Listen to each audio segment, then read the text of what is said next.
What's up, everybody? Welcome to Move the Sticks. DJ, Bucky, Rhett together with you on a Monday following the divisional round where we had one blowout and then some really good ball games, which we're going to dig into in just a moment. But before we get to that, I need to get some answers from you two. I feel like I know you guys well, but I want to know you a little bit better to see what type of men you are. So, Buck, if you were going on your recruiting visit right now, pretend you're back in college, and you were presented with the opportunity that kids are presented to nowadays with the photo shoot, which is players on recruiting visits taking pictures, professional pictures in front of, Lamborghinis, sports cars, as well as like sitting on a throne with a scepter, sometimes, and every accessory they have, every sleeve, every wristband, headband, you name it, they've got it covered.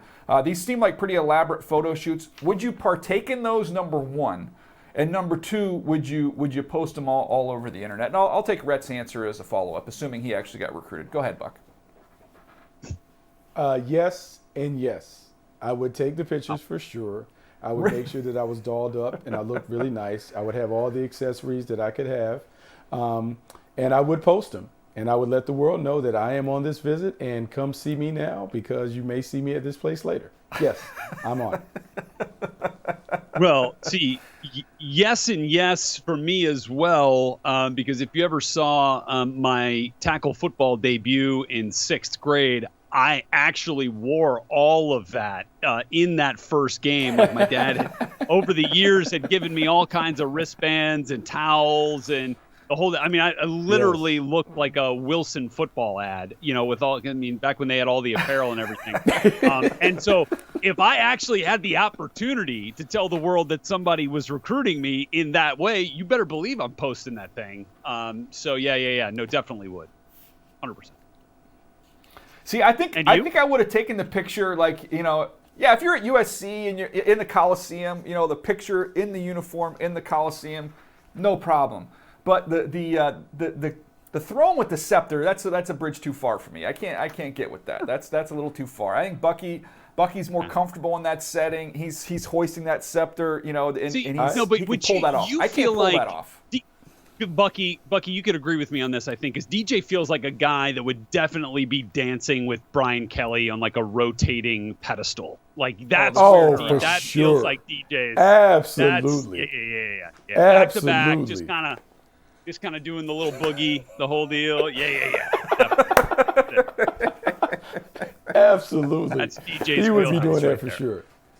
All right, I would not. Let's jump into the games here. Let's start with the two that we had Saturday. Buck, the one you were at, Jags and Chiefs. Man, we talked about it after the game. I thought this one was kind of there for you guys in Jacksonville. This is a game where Patrick Mahomes gets that high ankle sprain pretty early in this ball game. You're in it the whole way. It's a 4-quarter game, but just come up a little bit short here. Your biggest takeaway from seeing this one live? Experience matters. You don't understand the urgency that's required to win in the postseason until you play in these postseason games. And you understand how these moments happen in games where, look, it's in basketball, they talk about it being a make or miss league. Well, the same thing applies in the National Football League in the postseason. Either you make the plays or you miss out on those opportunities. And there were plays to be made for the Jacksonville Jaguars, and they just couldn't get it done. And some of that is due to their inexperience, but really the experience of the Kansas City Chiefs, a team that has gone to the AFC Championship game 5 straight years, a team that is led by Andy Reid, who has tied Tom Landry for the second most postseason wins. And when you've been in those kinds of battles, you understand what is required to win them. And so when Pat Mahomes limps off the field, Chad Henne comes in, Andy Reid changes the game plan quickly to make sure that the backup quarterback is comfortable. And that was really the difference in the game. A 98-yard drive led by a backup quarterback because Andy Reid really cleverly and smartly changed the way that he called plays was really one of the determining factors. And so experience matters in those games. That's what I learned in watching the Jaguars and the Chiefs battle in Arrowhead on Saturday. Nah, that's a good point. I would also add, this was kind of a one-man band. This was Kelsey on offense. They threw him the ball 17 times. He had 14 catches. A couple touchdowns mixed in there as well. And when you watch it, how they designed it and how they used him, I thought it was fascinating because there was 4 plays where they just leaked him out, where he's basically in pass protection. He holds for a count or 2, he kind of gets lost, and then they'll leak him out as a kind of a last-ditch option, or it was a screen where he's leaking out.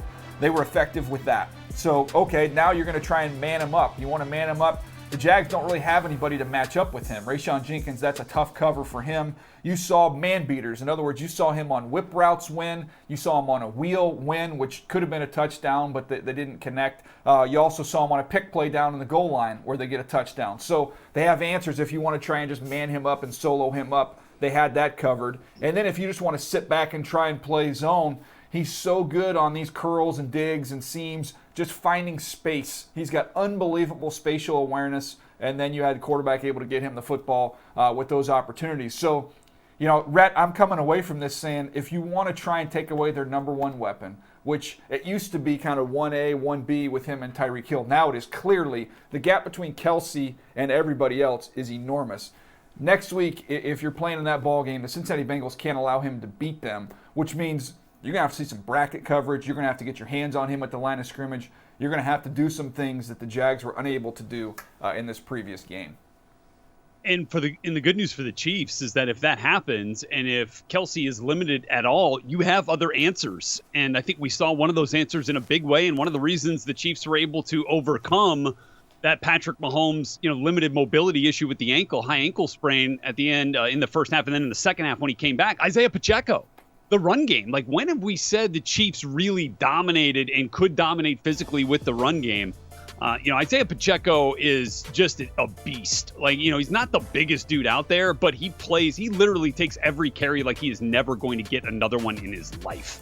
And it just feels that way, the way he runs, the way he finishes runs. We're talking about a 7th round pick here. And I really love when playoff conversations also frame draft debates, right? And I think that's one of those ones that we always have with running backs. Are we going to get one in the first round? Are they just not valued enough to be one of those marquee selections in the first 32 or first 31, or even on day 2? Like, how much value are you going to put into a top level running back when you know that if your evaluators are out there and you trust your scouts and you go in there and you can find a guy on day 3 that can be a back like Isaiah Pacheco has been for the Kansas City Chiefs, especially when you consider they took a back in the first round just a couple of years ago in Clyde Edwards-Helaire, and Pacheco has made CEH irrelevant. So I love that. And look, I think there are always going to be those guys and those running backs that are just rare, elite, special, Saquon Barkley's of the world. Maybe Bijan Robinson is that in this year's draft. But I love when these two worlds collide, just as we're really ramping up draft conversations, and then also in the framework of the postseason, because it kind of helps us with some of these conversations as we get closer to April.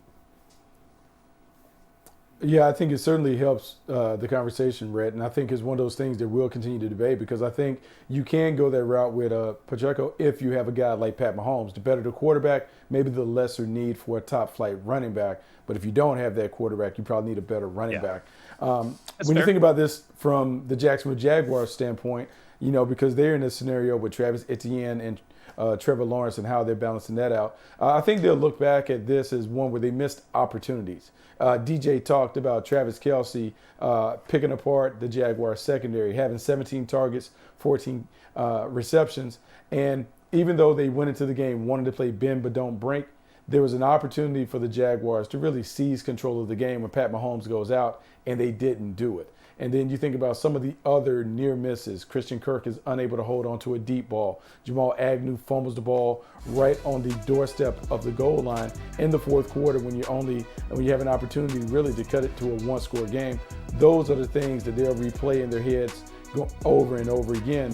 This is a game that could have been won by the Jacksonville Jaguars if they just had a few more plays go their way. That's what they have to learn, and that's part of the experience thing that I talked about in the early segment.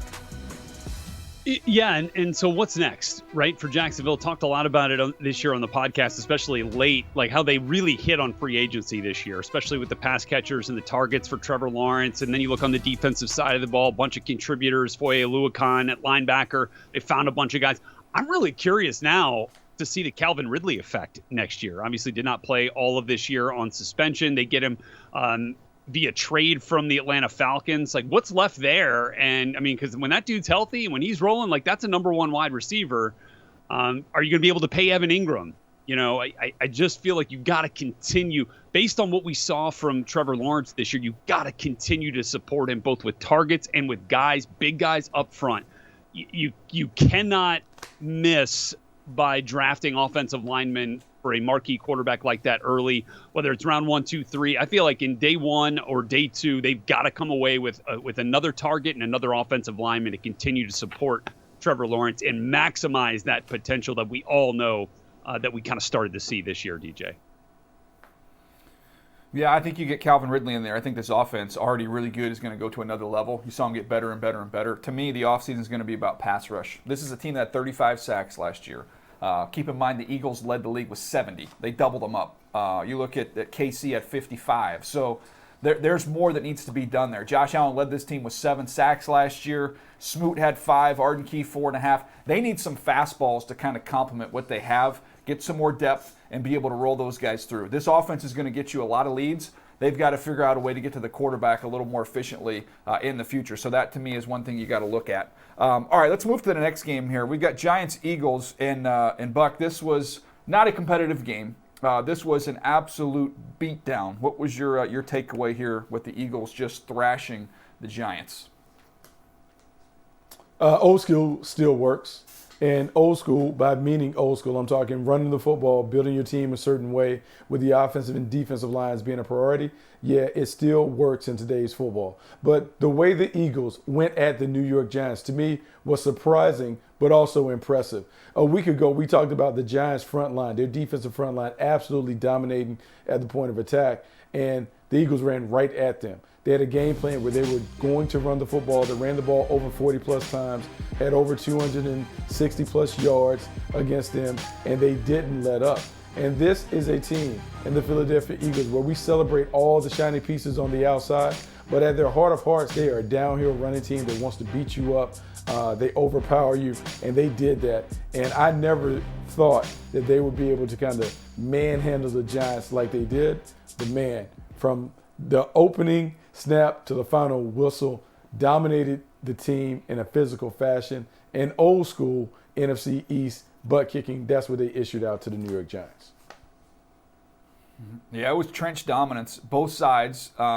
Think about this. The Giants only ran 52 plays. So this Eagles team getting ready to go take on a very physical San Francisco team, this Eagles bunch is going to be fresh. Their offense, as Bucky mentioned, they controlled the clock. They ran the ball down the Giants' throats. The defense only had to be out there for 52 snaps. Keep in mind, I think it's the deepest front that we have in the NFL. You have 4 guys with 11-plus sacks during the regular season. Never been done before. They're rolling guys through. Rhett, we were talking about this before we went on the air. I mean, you have Brandon Graham only has to play a dozen snaps in this game, and he can go out there and give you 100% of everything he has because they're able to keep guys fresh and roll them through. You see Sweat. You see Hassan Reddick. Yeah. You have Hargrave inside. You've got so many different ways to get to the quarterback. I mean, I know we're still talking on this game, but, man, how about strength versus strength next week? San Francisco in the trenches, the Eagles in the trenches. Make no mistake about it. Those are the 2 best teams at the line of scrimmage with the most depth at the line of scrimmage in the NFC, if not the NFL. I can't wait for that one. Yeah, I mean, D-line depth obviously has been a talking point for the Eagles defense all year long. And the fact, you saw Josh Sweat and Hassan Reddick with their hair on fire in this game coming off the edges. Either one, either side, whichever way it was, they were finding ways to put pressure on Daniel Jones in this game. I think they had combined like 14 pressures. They had 3 sacks between them, 1.5 for Sweat. And I love the story of Josh Sweat, and again, I'm just like so focused on looking towards the future for the draft that like thinking about where he came from, how the Eagles were able to get him. He was a guy who had the triple knee ligament tear back in high school, and kind of took those medical questions with him into the draft process, and so Philly gets him in the 4th round. Signed him to a 3-year, $40 million extension in September of last year. He was a Pro Bowler last year. Ends up with 11.5 sacks this year for the Eagles. Didn't play in Week 18 due to the neck injury suffered in Week 17. That contract extension looks like a bargain right now for Josh Sweat, who might be, talking about, $16, $17, $20 million a year if he was out there on the open market. So, again, just credit to the Eagles personnel department, for finding a guy like that, for having the courage to take him in the 4th round, for extending him maybe before, right, he truly broke out, and seeing what he could become and then reaping the benefits of it now. Just such a really, really good player for this team. Yeah, really good player. And I think that's one of the things when you look at the Philadelphia Eagles, man, you just recognize the talent that they have. We can talk about the trenches. We can talk about on the perimeter. They have a bunch of blue players, which is why they're one of the 4 teams that's remaining. For the New York Giants, I think this was a reality check. I think this is one where now you can put the emotions away on what was a very surprising but impressive year rookie debut for Brian Daboll and Joe Shane. Well, now you've had an opportunity to look at your team against one of the best teams, if not the best team in the league, in the Philadelphia Eagles 3 times. And you see where your glaring weaknesses are. And so you can go back to work in the offseason and figure out how can we upgrade the talent on this team. Because this year, team played great with effort and energy, but there were some holes, some personnel deficiencies that need to be addressed. Well, now that you took a beat down like they did in the divisional round, now you're definitely eager and you approach the offseason with an urgency to make sure you address the needs that have been exposed. Yeah, and look, I mean, the Giants offseason starts with the questions about how they are going to keep Saquon Barkley and Daniel Jones in particular in the fold. I mean, you know, I'm not going to give you my Batman rant again. I still believe, despite this performance, that Daniel Jones should be carrying around a big old bag of money from the New York Giants. And you know what's kind of funny is, like, you just don't hear the effusive praise, you know, coming from the Giants directed towards Daniel Jones. And, you know, sometimes it makes me wonder. Sometimes that's just the nature of the head coach. You don't see that a lot, you know, from Bill Belichick or from some other coaches, you know, talking about players in that way. And I just feel like Daniel Jones has earned the right to have that kind of respect and to have that kind of talk and conversation about him based on how far he helped bring this team this year, considering all that was around him or wasn't around him, perhaps. So I'd love to see Daniel Jones get some respect and perhaps, you know, seeing that, you know, that name that he puts in ink on that dotted line down there on that contract will begin that conversation for him, you know, within that building. And, you know, maybe it's already there and we just don't see it as much publicly. But I also love to see him kind of support him a little bit in this draft and in free agency. I know it's not a super strong class in terms of wide receivers, both in the free agent market and in the draft class. But maybe, and I know we're going to get into some mock drafts here today, maybe the Giants draft spot here, where that, 25 in the mid-20s there, actually aligns with the value at the top of this year's wide receiver draft class. So maybe it ends up working out for him.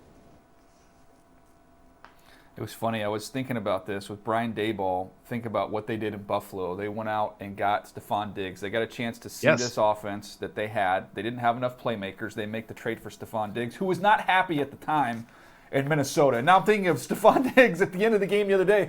Didn't look very happy in Buffalo. So maybe they just run this thing back. They obviously have the relationships with Joe Shane and Daboll saying, hey, no, come back with us. Let's run this back together, see if we can't help out another quarterback here in Daniel Jones. Because I have known over the years, when you give players more money, magically they become happier with their role and how often they're seeing the football. So anyways, we'll see if they can attract a veteran receiver. I don't know. I don't think it's going to be Stephon Diggs, but find somebody out there. They need a number one. Where can they find one of those for Daniel Jones, help him take that next step? Fascinating offseason ahead for the Giants.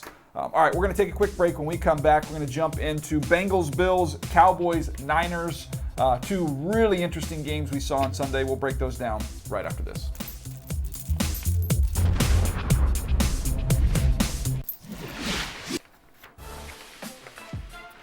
NFL Plus is here, which means no matter where you are, this is how you football. You can stream live, local, and primetime games on your phone or tablet, 45-minute game replays with NFL Plus Premium, and more. This is the NFL for every fan. This is football freedom. This is your game on the go. Go to plus.nfl.com and sign up now. All right, Cincinnati Bengals, they go on the road and they take care of the Buffalo Bills 27-10 in a game that was really never in doubt. I thought the Bengals from that first possession, they marched right down the field. Joe Burrow made it look pretty easy. And I go back and I think about him coming out and what we said about him. We all loved him. It was not a tough evaluation. But I think the word, and it's a great word to keep in mind when you're evaluating quarterbacks, is the word poise. And I don't know if I've ever seen a quarterback that I've ever evaluated that has the poise of Joe Burrow. You can compare it. I did a breakdown one time. I've told the story before when I was working with the Ravens, and it was, Tom Brady had just kind of exploded on the scene, and we're trying to figure out, like, golly, what is it that makes him so special? And I remember pulling clips from a snow game. I don't believe it was the Tuck Rule game, but another snow playoff game, and he's got pressure all around him. It's bad weather, and his feet were so calm. He was so quiet in how he operated, and I see the same exact traits here from Joe Burrow. Buck, to me, we can talk about the decision making, the accuracy, the ability to extend plays, which he showed a little bit of in this one as well. But it's his poise that's just such at a level that nobody else is even close to in the NFL at this point in time. He's a difference maker. I mean, he has exceeded all the expectations I had for him as number 1 overall pick in Cincinnati. He has completely flipped the culture there with some of the other guys. And when I look at this team is built to last.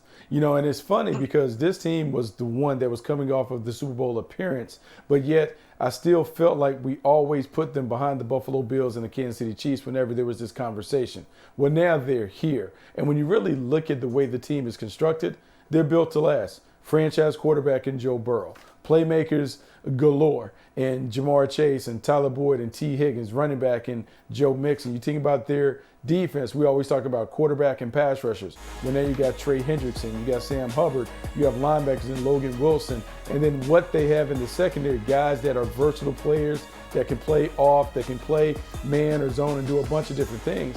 Man, this roster puts them in a situation where they're going to be in the conversation. So when Joe Burrow talks about the window being open for as long as he is around, I believe him because the roster they've constructed has certainly put them in a place to do that. And I'm saying that with their offensive line being a patchwork unit that is still in progress.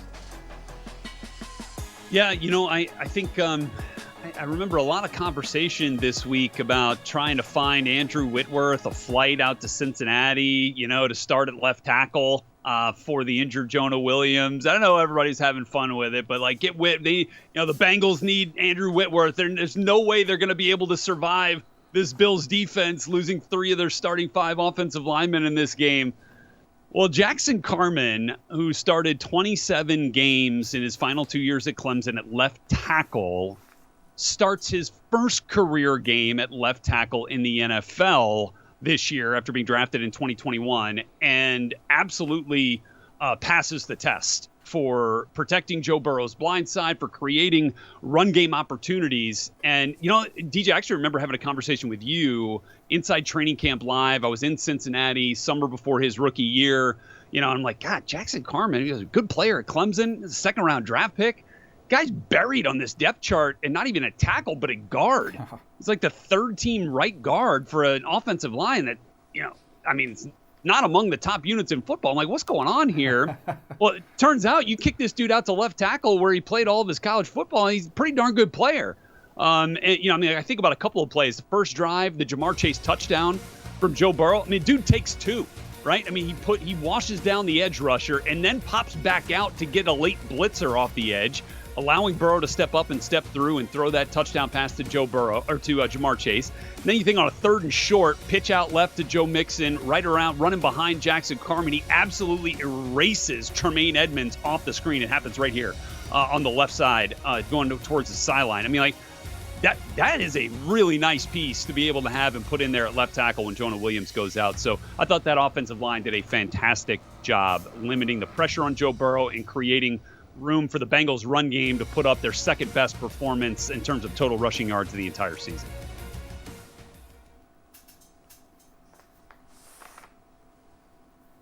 Yeah, so it's funny you talked about that offense and the way they're built and the clear identity that I believe the Cincinnati Bengals have. I believe the Buffalo Bills are at a bit of a crossroads.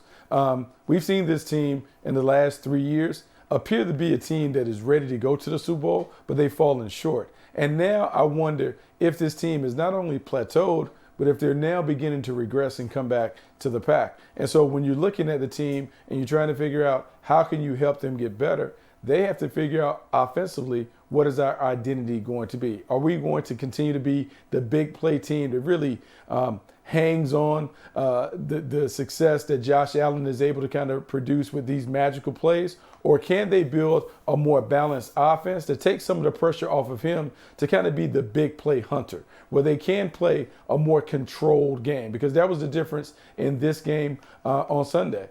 The Bengals could play a control game with Joe Burrow kind of changing speeds, whereas Josh Allen is always going to be the big play hunter. I think Sean McDermott, Brandon Beane have to sit down and assess, how can we take a very good offense and make it better? Because what we've been doing the last 3 years has not been good enough to get us over the hump.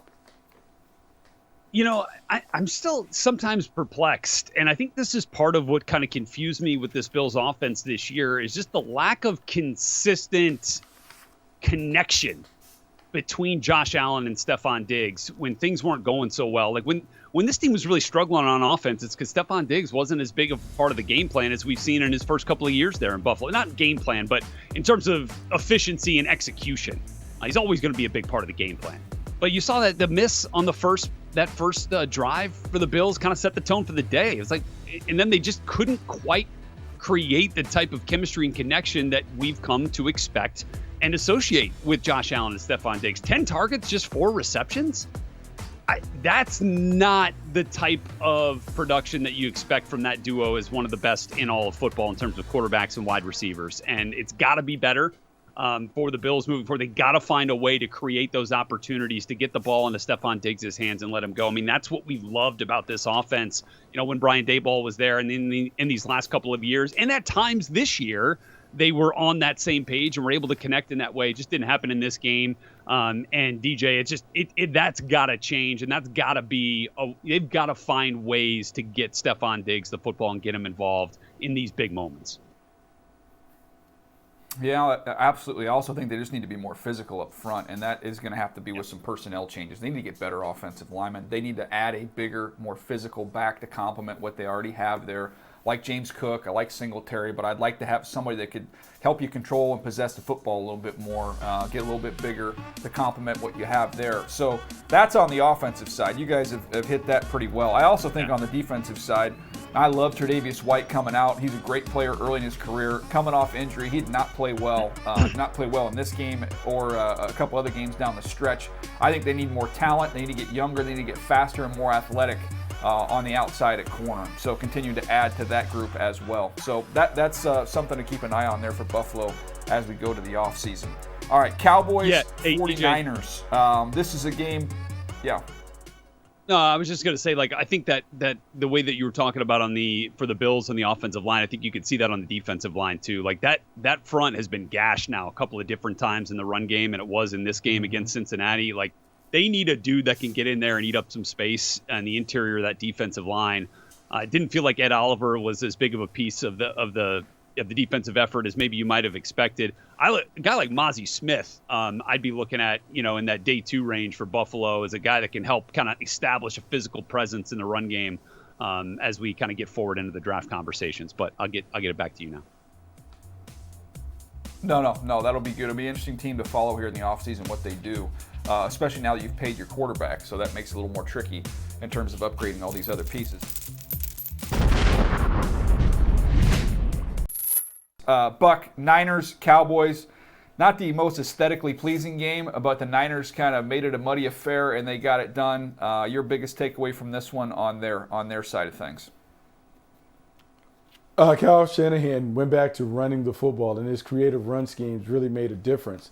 You go back and you look at this game was tight throughout the contest, but when the 49ers really started to make hay, Kyle Shanahan kind of changed what they were doing. For years we've always heard Kyle Shanahan and their system talked about the outside zone. They want to run outside zone and run complementary bootleg stuff. And even though he's evolved and expanded the run game package the last couple of years, we saw that happen in real time against the Dallas Cowboys. More pin and pull stuff, more gap schemes, more counter action stuff that allowed Christian McCaffrey to begin to find some creases. And the thing is, and I don't know if this is intentional, this is part of what the Niners have done, but if you go back and you think about how Christian McCaffrey played at Stanford, it was a team that ran gap schemes, pin and pull, guard pulling around, coming hitting up inside. They have now kind of put him back in what I would say his sweet spot as a runner is, that enabled this team to control the line of scrimmage. It enabled them to run the football the way they needed to run it to take some of the pressure off Brock Purdy. And so hats off to Kyle Shanahan because he did it again. He really leaned into the running game, and that running game is what kind of stabilized and steadied the offense while they were trying to find their identity against the Cowboys. I just feel like, did anybody actually have any confidence in the Cowboys in those final 2 or 3 minutes that they were going to find a way to defeat that 49ers pass rush and the 49ers defense in general? Like, the 49ers possess probably the best closing time defense in all of football. Like, the way that Nick Bosa, gets after it, and he took a couple of shots himself, by the way, on a couple of those hits and some offensive linemen peeling back to try to provide time for Dak. But I never had any doubt with San Francisco doing what they had to do at the very end to find a way to close out that game, whether it was Charvarius Ward, back there in the secondary, or Nick Bosa or Eric Armstead, whomever it was. Like, I just have ultimate confidence in that group and the way that D'Amico Ryans has that group playing, that they're going to find a way, if they have a lead at the very end, to preserve it. And that's just, and DJ, I mean, Fred Warner, obviously a big part of that as well.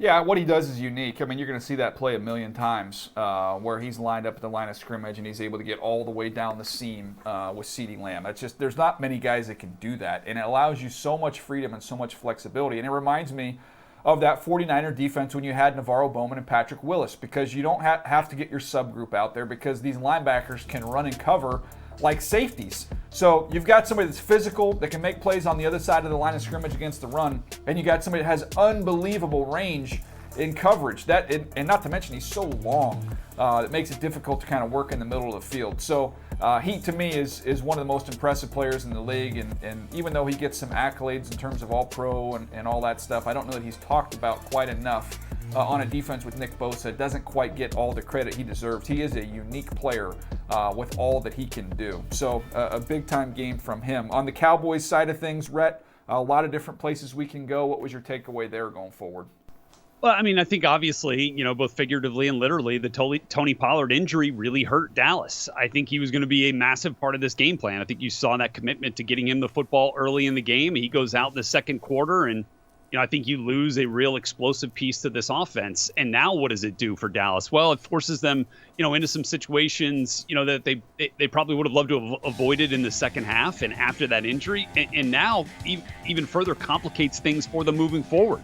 What were they going to do with Tony Pollard anyway? How are they going to commit resources to him in terms of trying to keep him in the fold for next year and beyond? How does that injury complicate things? Obviously, it's something that Dak Prescott, and Jerry Jones and that organization were able to figure out following Dak's, major injury. And look at Tony Pollard just walking off on a broken ankle. That's incredible. And so, I hope they find a way. I hope the recovery goes great, because I think this Cowboys offense, man, with Tony Pollard, it's fun to watch. And we were kind of robbed of that due to that unfortunate injury in the second quarter.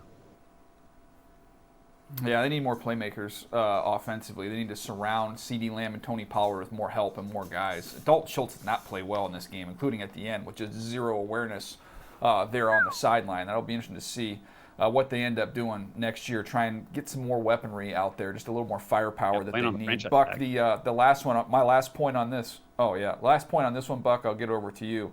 I thought this game, and I don't want to blame coaching on this, but when you're playing the 49ers and you're 4th and 5 at the 40, 45-yard line, you're kind of in that no man's land.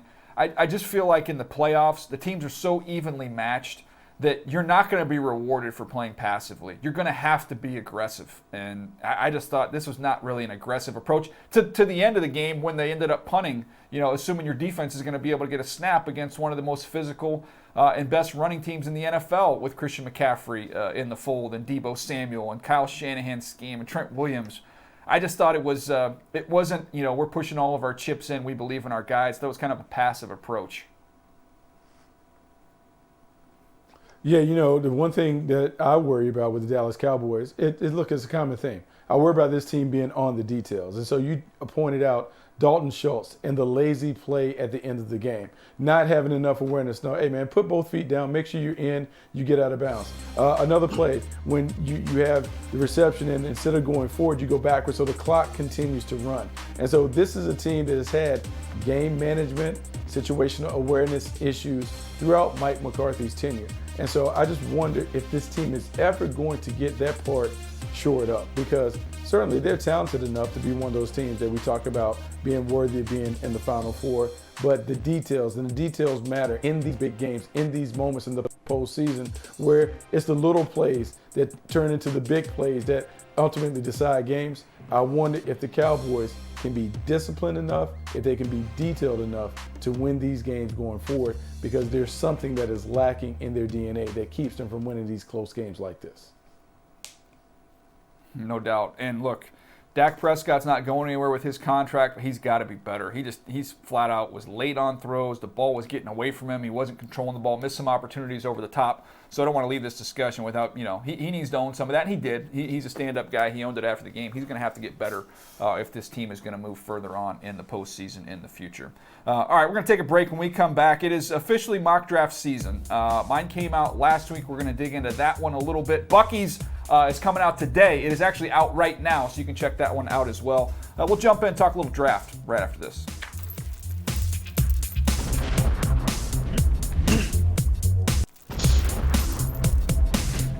All right, it's mock draft season. I've got the first one out that I had to do. Bucky's just came out as well, so be on the lookout for that. You can find both those on NFL.com. Buck, we're going to jump into yours tomorrow. Today, we're going to take a quick peek here at the first shot I took at this thing, which was, by the way, universally praised and well received on social media. Not an ounce of criticism. Everybody was super excited with how it went. I'm assuming that. I don't check my mentions, but I assume it was all positive. Let's jump in here and see where we had this thing going. No trades for me in the first one, so let's just line up and pick them. Chicago Bears, I'm sure they would love to get out, but if they're picking right there, I had them taking Jalen Carter from Georgia. Bryce Young, the quarterback from Alabama, he goes to the Houston Texans.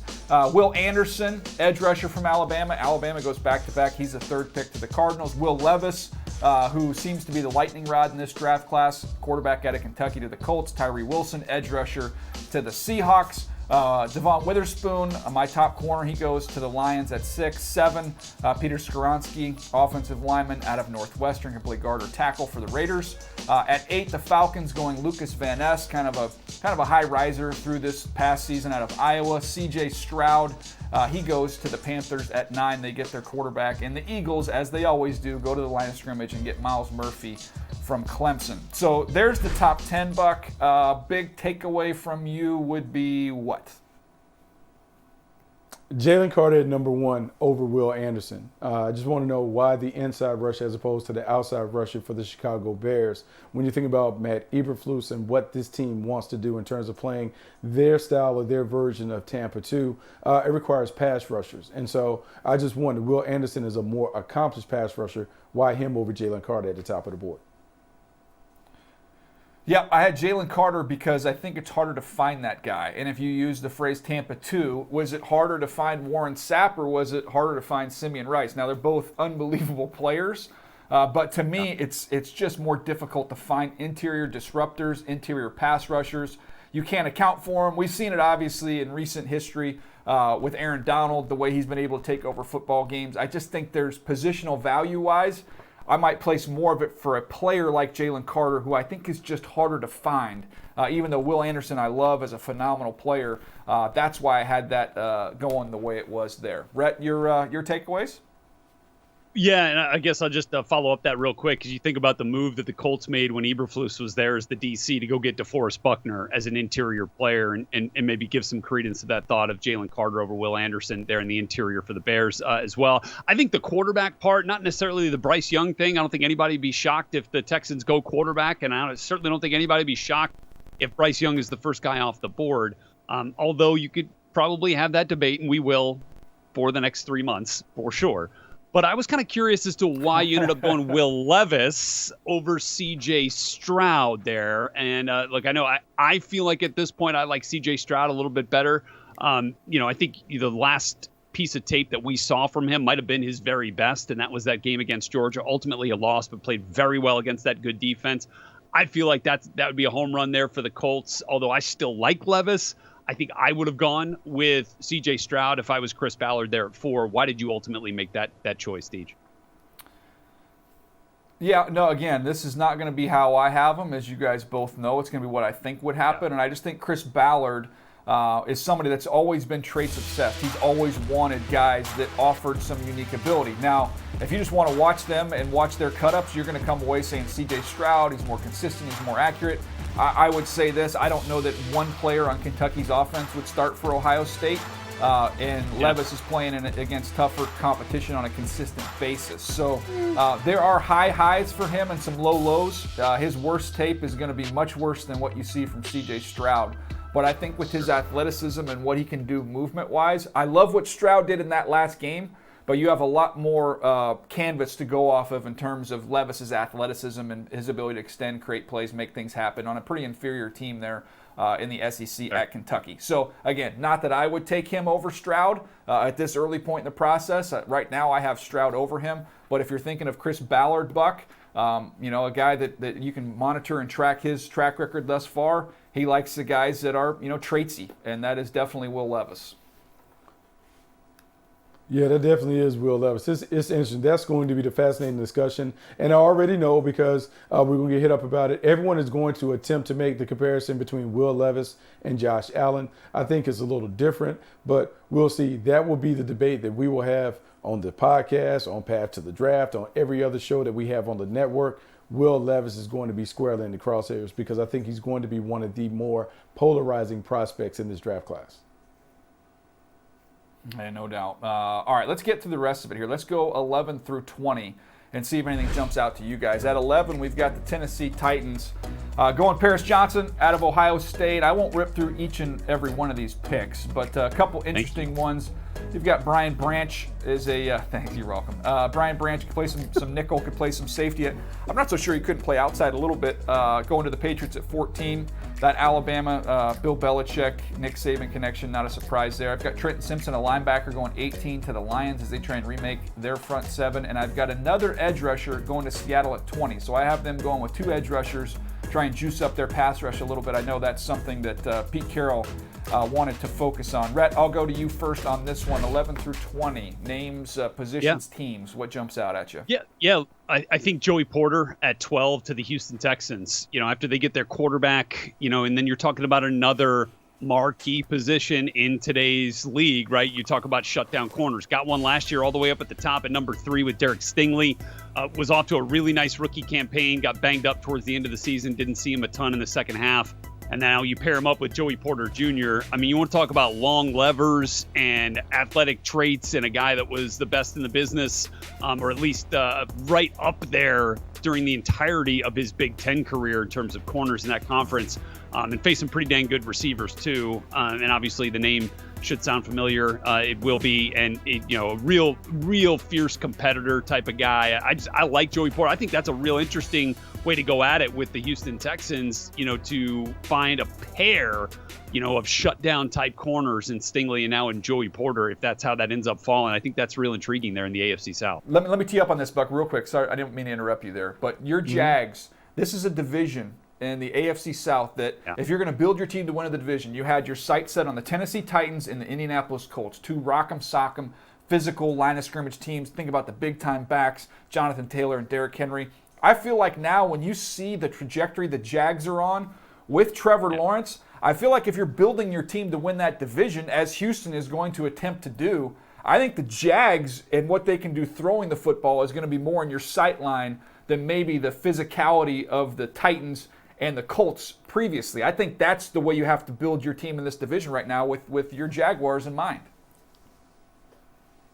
It's funny because we ended up speaking the same language because I was going to talk to you about the depth of the cornerback class. Like looking at 4 guys in that last little 10-section block, it speaks to what teams are going for. It is funny because the league has shifted. We have seen more 2-deep safeties, more umbrella coverages where they are taking away the deep ball and they're still trying to tighten up the coverage underneath. Some of that is with 2-man, some of that is with some of the quarter stuff where guys are staying on top and really squeezing. And so when I look at the guys that you have listed, Christian Gonzalez, the versatile player in Branch, and then you talked about Joey Porter Jr., long guys, athletic guys who have what I would say very deep toolboxes that enable them to do a few different things. It's going to be interesting to look at this class. I'm really excited to study them because it appears to be some ballers and playmakers in this group. Yeah, I've got 10 or 11 corners looking at my list that I think are, potential first-round guys that are going to be in the mix. I think you're going to see at least 10 corners go in the top 50 picks. You might end up seeing 13 corners go in the top 50 picks. Kind of what we've had with receivers in years past. I think it's going to be corners this year. It's a good group. It's a good deep group.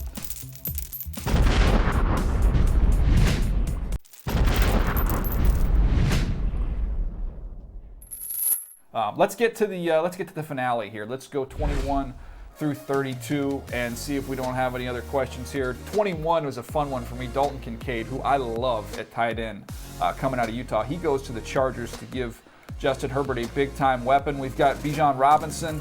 Don't know where to put him, where to place him. He's a top 10 player in this draft. I have him going to the Buffalo Bills all the way down there at 27. But, it wouldn't shock me if somebody took him much, much higher than that. It's tricky trying to figure out the running back position there. And then you've got the last one there at the bottom, 31, Jackson Smith-Njigba, wide receiver out of Ohio State, who would be a perfect slot for the Philadelphia Eagles. You have Devontae Smith on one side. You've got A.J. Brown on the other. You throw him in the slot, and good luck trying to stop those guys. So, Buck, your takeaway here, 21 through 30. Actually, I should say 31. I've got to get used to that. Only 31 first-round picks this year. The Miami Dolphins had theirs taken away. So go ahead, Buck. Well, I know there's some people in the Charm City that are really looking at that Anthony Richardson pick to the Baltimore Ravens, trying to figure out what does that mean for the Ravens and what the Ravens are going to do going forward with Lamar Jackson. Considering that Greg Roman is no longer the offensive coordinator, what does that mean? Is Richardson there to maybe play a backup role for Lamar Jackson while Lamar Jackson plays on the franchise tag and then he graduates and Anthony Richardson takes over? Or is this a situation where we believe Anthony Richardson, who has tremendous tools and traits, is he going to be a guy that can play in any offense? To me, I think that's the fascinating discussion after those last handful of picks. All right, I want to get to your point on that one here, Rhett, and I'm going to ask you to answer this as well. We all have kids. So let me just, I'm gonna give you, this is from the Ravens press conference that I listened to the other day with John Harbaugh and Eric DeCosta. The question was, will Lamar Jackson be your starting quarterback week 1 next season? And the answer was not yes from Eric DeCosta. It was, I don't see why he wouldn't be. So let me just change the scenario here. Okay, Rhett, you have, as your kids get older, the boys get older, and Buck, you've already been through this. Hey, will you be home at 11 p.m. tonight, son? I don't see why I wouldn't be. That's not the answer that I'm looking for. A simple yes. Yes, I will be. That's it. It's just a little semantics there that I was like, you know what? This thing, the contract's not done. So we can all say, John Harbaugh, 200% he's going to be here. Well, there's no contract. So at this point in time, I don't think we can take that as gospel. That's just my take. Can I offer an alternative John Harbaugh answer to that same question? And I think it might fit the family mold a little bit. While nobody knows what the future holds, I expect to be enthusiastically coaching Lamar Jackson in the season opener for the Baltimore Ravens next year. Would that have sufficed? Would that have satisfied Mixing you? Your Harbaughs together. Right, nice. Yeah. Nicely done. All right, hey, let me jump in with what I saw Rhett? here from 21 to 31. Yeah. I kind of talked about it a little bit when I was talking about Daniel Jones and supporting him when we were talking about that Giants-Eagles game. I think that's a real nice spot for the Giants to be in terms of wide receiver class this year. And I'm glad you mocked Jordan Addison there too. They need more dynamic playmakers, and after, wasting a first round pick on Kadarius Toney, and by wasting it because he's no longer there anymore and has made some plays for the Kansas City Chiefs, not saying he's a bad player, just saying it didn't work out for them there. So it feels like a waste. Got to go get a guy to support Daniel Jones. You got to continue to do that. And DJ, does it feel like that's kind of the sweet spot for wide receivers? I mean, that's your first one off the board right there. And, you only get 2 in totality in the first round. Yeah, no, I'm curious to see where these guys go. And I know I've gotten questions, why is this guy not in there? Why is that guy not in there? I think the teams that I've talked to and just doing my own evaluation, not high on this receiver class. So they're willing to wait, push these guys down a little bit. I don't think we see a ton of these guys go early. I will say this, it's kind of an interesting spot. 17, the Pittsburgh Steelers. I know they have pieces. You obviously love what they got from George Pickens. But, man, you've got a quarterback in Kenny Pickett who made some sweet, sweet music with Jordan Addison at Pitt. That would be tempting, even though they have offensive line that needs to be addressed.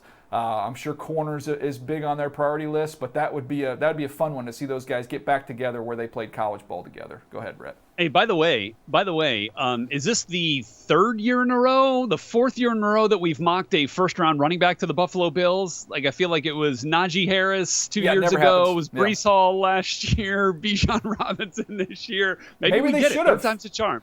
Maybe they should have. Yeah, maybe they should have, watching them play against Cincinnati. Buck, running backs, Bijan Robinson.